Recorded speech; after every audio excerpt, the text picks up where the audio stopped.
obali kanala. Kao što vidite, prepuna je pestaroša. Danas se održava maraton u sportskom ribolovu. Neša Popović, naš reporter za danas. Da.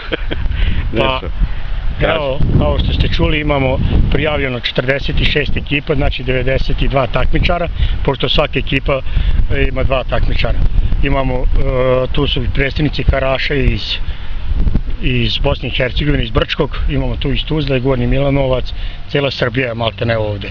Koliko ima takmičara otprilike? Takmičara ima tačno 46 ekipa, 92 takmičara. 92? Da.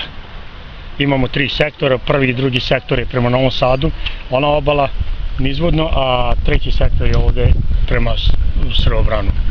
To je treći sektor. Znači imat ćemo prvatke sektora i kompletno na kraju prvac staze i na kraju prvak maratona. Jutro sa 7 je počelo i danas do 5. Počelo je u 7 i traje do 17 časova, puno ide merenje i proglašenje pobednika. Kaži mi, vidim da tu ima baš onako ribolovaca sa ozbiljnom opremom. Vetar malo duva, što negde možda remeti. Pa ne remeti toliko vetar, to